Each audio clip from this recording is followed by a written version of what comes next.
Students, मैं BBD government college Chimanpura से doctor Uma Sharma.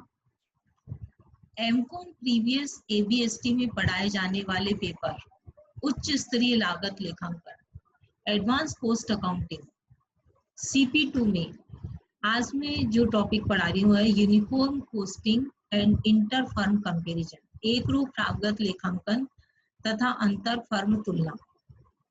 एक रूप लागत लेखांकन पद्धति का अर्थ, जब एक उद्योग विशेष में संलग्न व अधिकांश इकाइयों द्वारा लागत के लेखे समान सिद्धांत व समान आधार पर तैयार किए जाते हैं, तो लागत लेखे रखने की ऐसी पद्धति को एक रूप लागत लेखांकन कहते हैं। लागत लेखे के सिद्धांत आदि पूर्णतः समान हों ताकि सभी औद्योगिक इकाइयों में तुलनात्मक अध्ययन संभव हो सके एवं महत्वपूर्ण निर्णय आसानी से लिया जा सके। एकरूप लागत लेखांकन पद्धति को निम्नलिखित परिस्थितियों में अपनाना लाभप्रद हो सकता है। एक ऐसी संस्था में जो अनेक विभागों में विभाजित हो और प्रत्येक विभाग एक उत्पादक इकाई हो। दूसरा, उन औद्योगिक इकाइयों में जो किसी एक व्यापारिक संघ से संबंधित हो।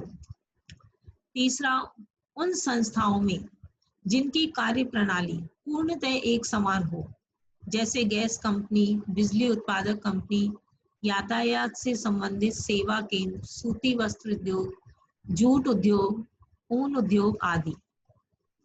प्रथम प्रकार के संगठन में एकरूप लागत लेखांकन पद्धति का अपनाना सरल एवं लाभप्रद सिद्ध होता है, क्योंकि उसके विभिन्न विभागों द्वारा उत्पादित वस्तुएं समान होती हैं और सभी विभागों का नियंत्रण मुख्यालय द्वारा किया जाता है।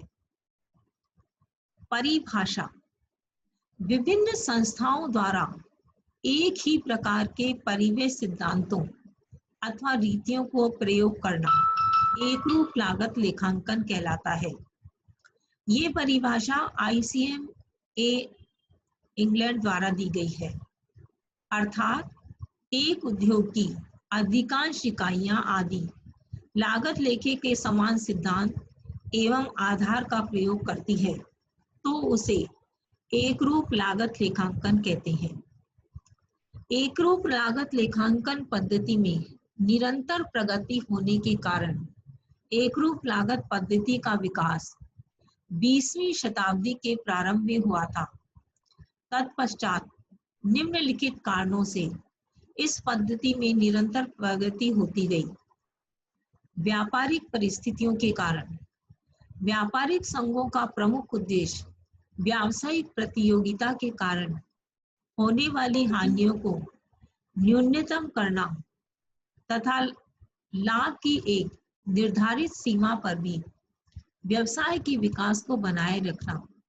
अतः इस बात की आवश्यकता प्रतीत हुई कि वस्तु के मूल्यांकन में कौन कौन सी लागतें सम्मिलित की जानी चाहिए तथा किन आधारों पर निर्धारित किया जाना चाहिए।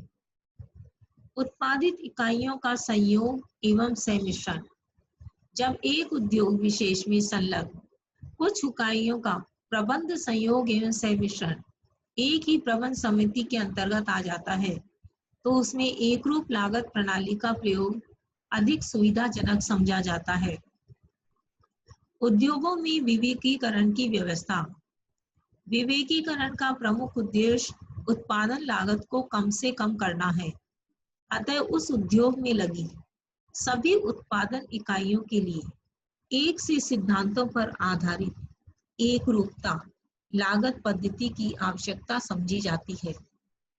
विशेष उद्योगों से संबंधित अधिनियमों का प्रभाव, जब देश की सरकार किन्हीं विशेष उद्योगों द्वारा उत्पादित वस्तुओं या सेवाओं की लागत निश्चित करने के लिए अधिनियम बना देती है, तब सरकार द्वारा पूर्व निर्धारित एकरूप लागत प्रणाली का प्रयोग करना अनिवार्य हो जाता है। राजकीय उद्योगों की स्थापना, सरकारी क्षेत्र में जब एक ही प्रकार के कई उद्योग स्थापित एवं संचालित किए जाते हैं, तब प्रत्येक इकाई द्वारा एक रूप लागत लेखा पद्धति को अपनाना ठीक समझा जाता है। स्वस्थ प्रतियोगिता को प्रोत्साहन देने में राजकीय प्रयत्न। कभी कभी देश की सरकार विधान द्वारा औद्योगिक क्षेत्र में स्वस्थ प्रतियोगिता को प्रोत्साहन देने का प्रयत्न करती है। इन प्रयत्नों में एक रूप लागत पद्धति को विशेष महत्व दिया जाता है।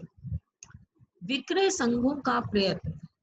विक्रय संघों का प्रमुख उद्देश्य संस्थाओं के लिए उचित विक्रय मूल्य निर्धारित करना होता है। उचित विक्रय मूल्य के लिए आवश्यक है कि लागत संबंध किसी समान सिद्धांत एवं पद्धति पर आधारित हो। Okay students.